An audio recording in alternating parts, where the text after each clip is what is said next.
Please generate an engaging or spine-chilling story, please only intro story, on this topic: the dark secrets of a Kentucky patriarch, a forgotten family tragedy.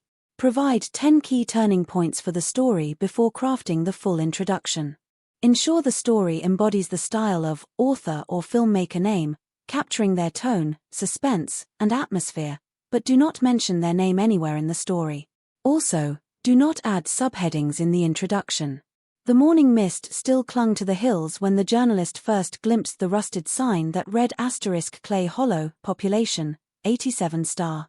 It leaned crooked against a ditch, half buried in weeds, as though the earth itself had tried to swallow the name.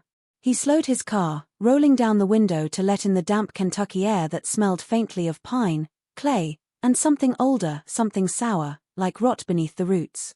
He had driven for nearly 8 hours, following little more than an obscure mention in a century-old newspaper article and the uneasy directions of an old librarian who had whispered that the Holloway place was best left sleeping. Yet he was here, drawn by that irresistible pull of forgotten tragedy that every true storyteller feels when the past starts to whisper. The road narrowed into a single lane, flanked by black trees whose limbs arched overhead like bony fingers. As the car crept forward, he saw scattered remains of the old world, collapsed barns, rusted ploughs, and gravestones standing in open fields where no churches remained. The isolation pressed on him like a weight. There was no cell signal, no sound but the crunch of gravel under his tires and the faint cry of crows circling above the tree line. The further he drove, the colder it became, though the season had barely turned. He passed a farmhouse with a sagging porch, where an old man sat in a rocking chair staring at the road. The man didn't wave or nod, he simply followed the car with empty eyes, his face slack, as though he recognized the stranger or what had brought him there. When the journalist stopped to ask for directions, the man lifted a trembling hand and pointed wordlessly toward the fog-choked valley ahead. That was all. No words. Just that long, shaking finger, guiding him toward the Holloway land. By the time the estate came into view, daylight was fading into a dull copper haze. The mansion rose out of the hollow like a carcass picked clean by time, its roof half-collapsed, its windows gaping, its once white columns stained the color of dried blood. He parked at the edge of the gate, stepping out into silence so complete it felt unnatural. The wind had died, yet the leaves rustled faintly, as if stirred by breath rather than breeze. The metal gate bore a single emblem, an engraved letter *H*, crusted with rust and dried moss. He reached out to push it open, but it swung by itself, slow and groaning, as if it had been waiting for him all along. The deeper he wandered through the mansion, the more it felt as if the air itself grew aware of his presence.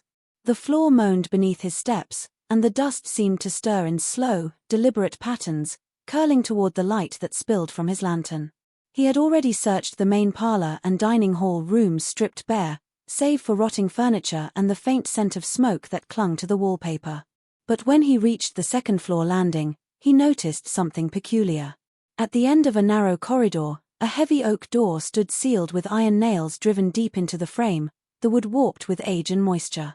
Faded lettering had once been carved into the panel, though only a few letters remained visible, *P, *T*.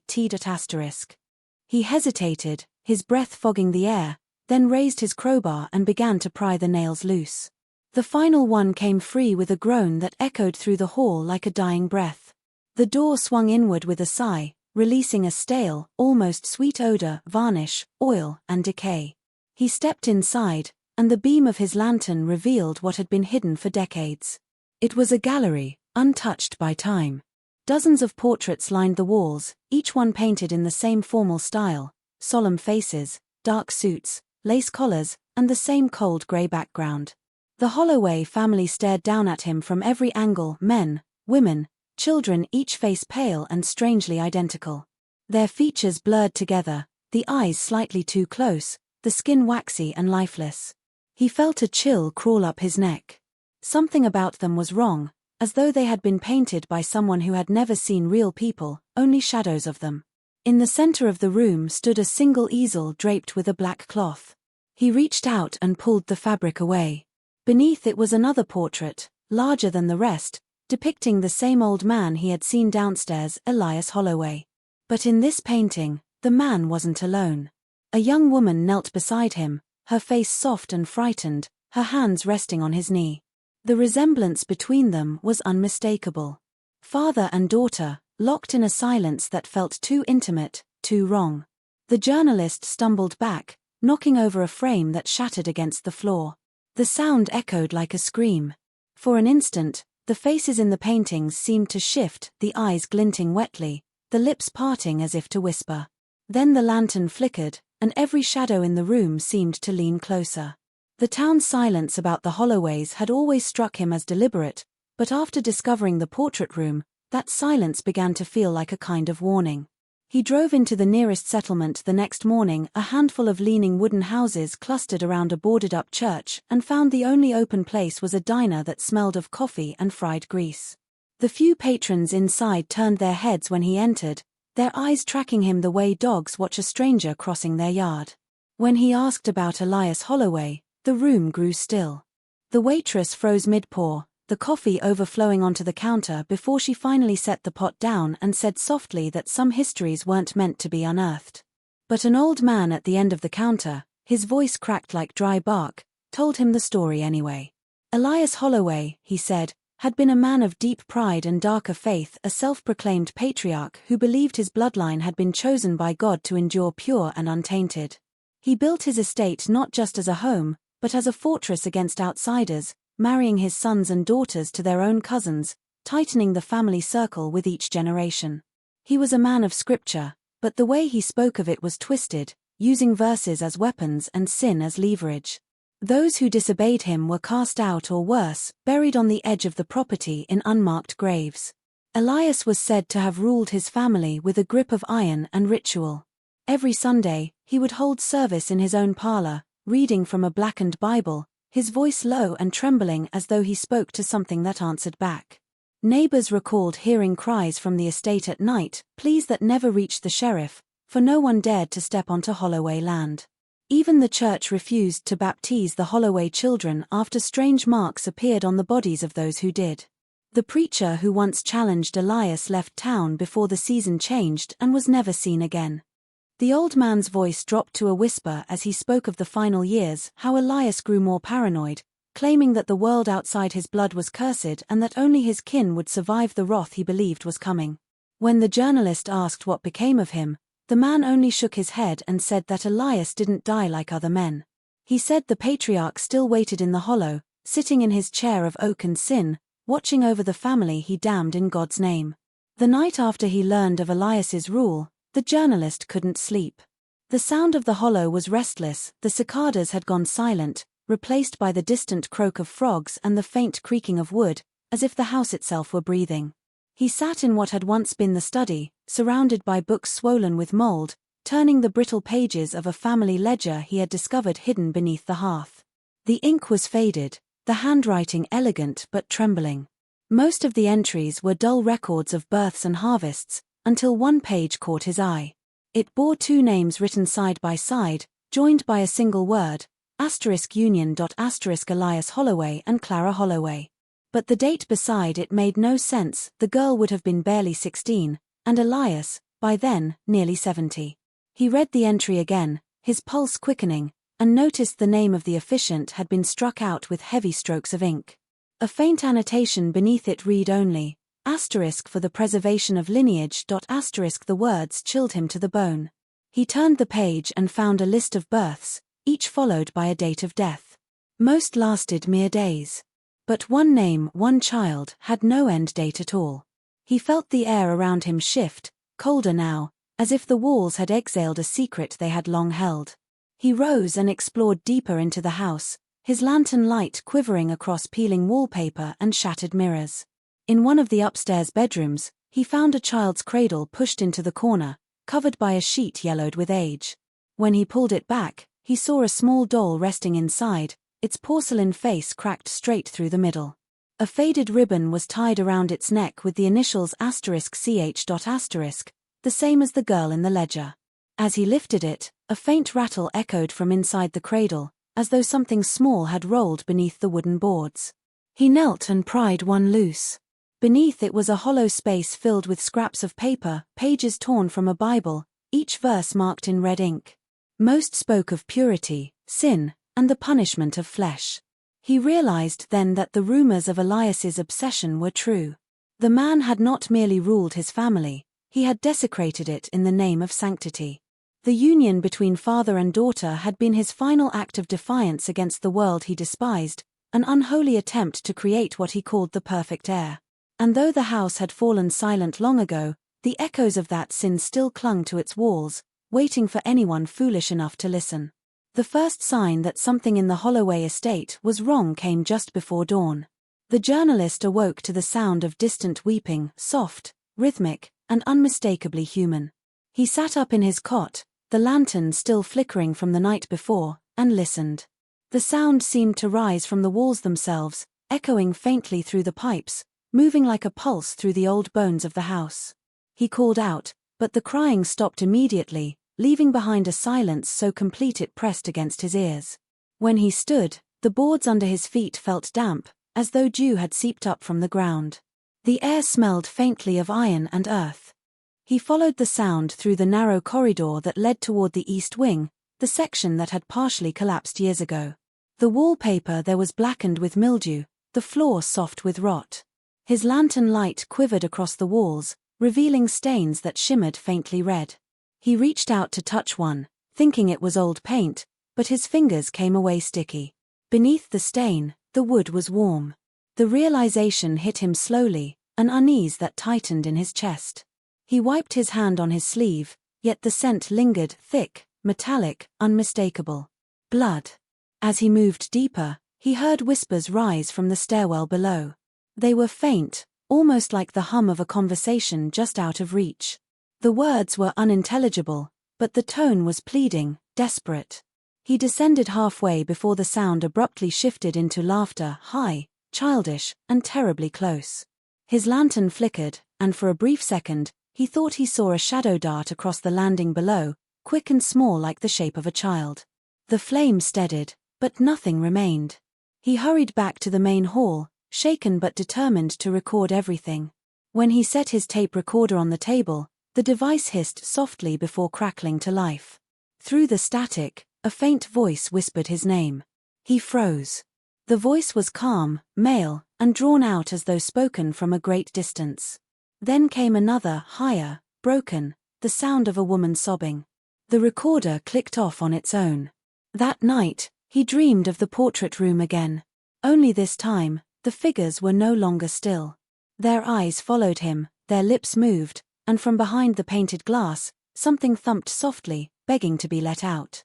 When he woke, he found fresh footprints in the dust beside his cot, small, bare, and leading toward the door he'd locked before falling asleep. By the third day, the journalist's sense of reason had begun to erode beneath the weight of what he was uncovering. The house no longer felt abandoned. It breathed, it murmured, it remembered. He had spent hours in the decaying library sifting through brittle papers and hollowed-out drawers, searching for something tangible to explain the horrors that seemed to cling to the estate. That was when he found the small iron key tucked behind a loose brick in the fireplace. It was oddly cold to the touch despite the warmth of the room. Etched into its handle was the faint outline of a cross, the symbol distorted and uneven. It fit perfectly into the lock of a cabinet he had tried to open days earlier. Inside was a single item, a leather-bound ledger embossed with the seal of the Clay Hollow Church.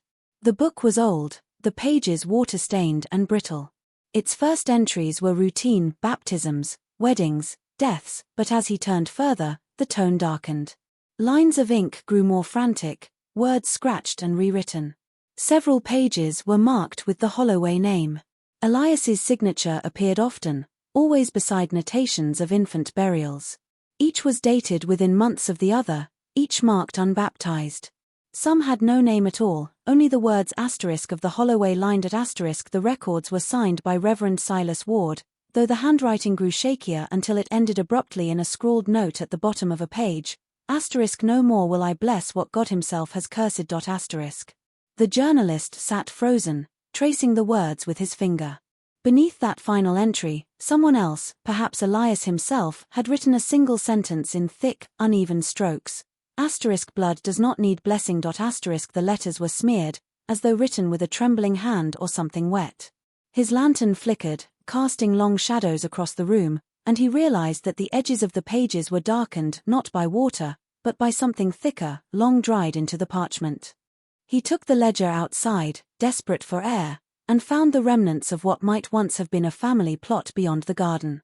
The ground there was uneven, the soil discolored, dotted with crude stones etched only with initials. Some were overturned, others cracked down the center. He crouched beside one small marker marked *ch. The same initials he had seen before, and felt the cold seep through his palms. The silence of the hollow deepened around him, and for a moment, it seemed the ground itself was humming a low, sorrowful vibration that carried beneath his skin. He realized then that the church had not buried those children in consecrated ground. Elias had done it himself, ensuring their souls would never leave the land. The story of Elias Holloway's end came to the journalist not from paper or record but from the trembling voice of a woman too old to stand. She lived alone at the edge of the hollow, in a shack overrun with ivy and the scent of kerosene. When he knocked, she opened the door just wide enough for one cloudy eye to peer through. She called him by name before he could speak, claiming she had been waiting for him, though he had never met her before. Her voice quivered as she spoke of the Holloways, not as legend but as memory. She had been a servant in the mansion when Elias still walked its halls. She remembered the hymns he forced them to sing at dusk, the way his wife, Margaret, never raised her eyes in his presence, and how every mirror in the house had been covered after their daughter gave birth. As the old woman's words spilled out, the journalist realized her story was not rumor, it was confession. Margaret Holloway had known everything, her husband's cruelty, his blasphemy, and the blood he had shed in the name of purity. But she had played the part of the obedient wife until the night their final child died. That was when something in her broke. For 3 days, she refused to leave the nursery, sitting beside the cradle with the infant's lifeless body in her arms. On the 4th night, she emerged dressed in her Sunday best, her hair combed and pinned. She prepared Elias's supper herself, mixing the food with a powder she had hidden since her father's death, a poison meant for rats that she now fed to the master of the house. Elias ate while quoting scripture, speaking of sin and redemption, until his voice faltered and he began to choke. Margaret sat across from him, silent, watching as his face turned grey and his eyes bulged with terror. When he collapsed, she rose without a word and walked to the family crypt. There, she sealed the entrance with her own hands, using stones and mortar, whispering curses as she worked. She said no priest would bless his body, no soil would take it. When she finished, she returned to the house, doused it with lamp oil, and set fire to the parlor before hanging herself from the banister. The old woman's voice broke as she finished, saying that the flames never reached the crypt. The next morning, the fire was gone, the house half-burned yet still standing, and no one ever found Margaret's body. Some said Elias's soul had refused to let her leave. Others said she still walked the halls, waiting for him to die properly. Days blurred together as the journalist descended further into obsession, his sleep broken by the echo of footsteps that were never his own. He had convinced himself that every secret of the Holloways was buried in stone and paper, but what he uncovered next had nothing to do with what was written, it was what had survived. He found the clue in a box of letters sealed inside the floorboards of Margaret Holloway's bedroom, the same place where she had last been seen alive. The letters were written in a delicate hand, addressed to someone named *Eleanor*, and signed only with the initial *M. They spoke of confinement, of guilt, and of a child that should have been lost but wasn't. Margaret wrote of a secret chamber beneath the cellar where the innocent mistake had been hidden from the eyes of God and man alike. The child had survived. The journalist's hands shook as he read the final letter, dated weeks after Elias's death. It spoke of a promise made to the housekeeper, Lillian Tate, a loyal servant who had lost her own mind long before the fire. Margaret had begged her to keep the child alive, to feed and raise it in silence until she could find a way to make things right. But history showed no trace of Lillian after that night. Her name never appeared in death records, her family line vanished, and yet the townsfolk occasionally spoke of the woman under the house, a story used to frighten children away from the estate.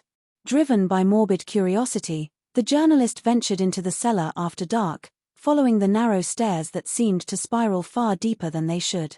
The air grew colder with each step, the scent of wet soil thickening until he could barely breathe. At the far wall, he found what looked like a doorway bricked over hastily, the mortar cracked and flaking.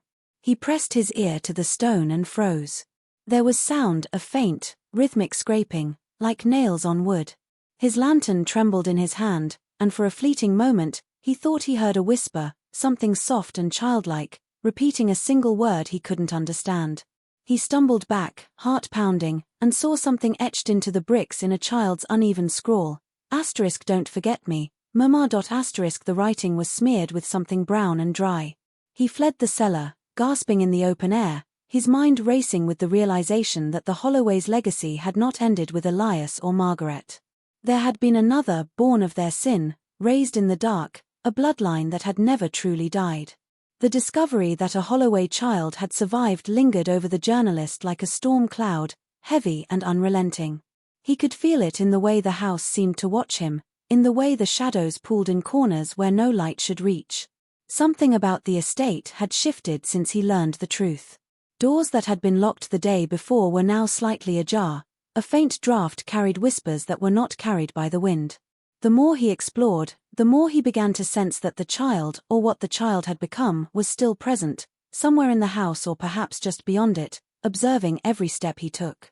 He returned to the portrait room, compelled by a thought he could not name. The portraits, once static, seemed alive in the flickering glow of his lantern. For the first time, he noticed subtle distortions in the eyes of the painted figures, small hints of recognition, as if some part of the family could see him as clearly as he saw them. The likenesses of children, painted with exaggerated innocence, appeared to move ever so slightly, tilting their heads as though listening. One face, smaller and pale, looked directly at him, its eyes sharp, intelligent, aware. The resemblance to the child described in Margaret's letters was unmistakable. His stomach churned, a sense of dread crawling up his spine. As night fell, he decided to check the cellar once more. The bricked-over chamber that had previously held only faint echoes now seemed to hum with anticipation. He pried at the edges of the mortar with trembling hands, and a fragment gave way, enough to peek inside. The darkness beyond the opening was almost liquid, pressing back at him. Then he heard it, a soft shuffle, deliberate, careful. Something moved within, just beyond sight, stopping whenever he tried to focus. It was deliberate, patient, aware of him as much as he was of it. Stepping back, he realized the hollow was no longer merely a house full of relics, it was a living trap. The surviving child, or perhaps a grown version of that child, molded by years of isolation and secrecy, was still here, bound to the estate, aware of every intrusion, every whisper. The air vibrated with the presence of someone watching, calculating, waiting. Outside, the wind whispered through the hollow, carrying voices that sounded like children laughing and crying at once, blending memory and nightmare. He felt the weight of the lineage pressing down, the consequence of Elias's obsession reaching out from the past to claim anyone foolish enough to come too close. The journalist understood, in that moment, that the truth he had sought so desperately was not simply a story to record. It was a presence, a shadow, a life that had never truly left the Holloway estate, and its patience was endless. It had survived everything else, and now it waited. The night air in the hollow pressed against him like a living thing as the journalist prepared to descend into the basement for the last time. He carried only a lantern and his recorder, though both felt inadequate against the weight of the darkness that had claimed the house for decades. Every step down the wooden stairs groaned beneath him, the sound magnified in the narrow shaft as though the walls themselves were whispering warnings. Outside, the fog had thickened, curling into shapes that seemed almost human, but it was the basement that held the true terror. The air grew colder with each step, a damp chill that settled deep in his chest, and the faint smell of iron grew stronger, almost suffocating. He reached the bottom and swept the lantern across the room. The cellar had been partially dug out over the years, creating small chambers beneath the main foundation. At first, it looked empty, save for broken furniture and rotting crates. Then he noticed the markings on the walls, scratches, etched in frantic, uneven strokes, some forming letters he could barely decipher, others just deep gouges into the stone. His lantern flickered, casting long, jittering shadows that seemed to shift and creep toward him. A sudden noise made him freeze. It was soft at first, a scrape of movement from the far corner of the cellar. He strained his ears, and then the sound grew into deliberate footsteps, slow and cautious. His lantern illuminated nothing, yet he could feel the presence, tall and silent, moving just beyond the reach of light. The hairs on the back of his neck stood rigid. The whispers began again, childlike, fragmented, sometimes pleading, sometimes mocking, coming from all directions at once. The recorder in his hand crackled with static, then caught a low, clear voice repeating a single name. It was his own. Heart pounding, he followed the sound to a small alcove hidden behind stacks of crates. The space was narrow and dark, and as he stepped closer, a faint glow emerged from a slit in the wall. He crouched, peering through, and saw a small figure huddled inside, a child, pale, with eyes that seemed impossibly old, staring directly at him. It made no move to flee. Its gaze was calm, deliberate, almost knowing. He realized then that the figure had been aware of him the entire time, perhaps even waiting, measuring his fear, his curiosity, the foolishness that had brought him here. The journalist's pulse raced as he took a tentative step back, but the child, or whatever had survived in this place, remained still, its presence overwhelming, as if the walls themselves pulsed with the weight of the Holloway bloodline. The air grew heavy, vibrating with unspoken menace. He understood then, with sudden clarity, that he was not uncovering a story but entering the final chapter of a legacy that had never truly ended, a presence that had survived decades of secrecy, fire, and decay. It was patient, eternal, and it had been waiting for him in the dark.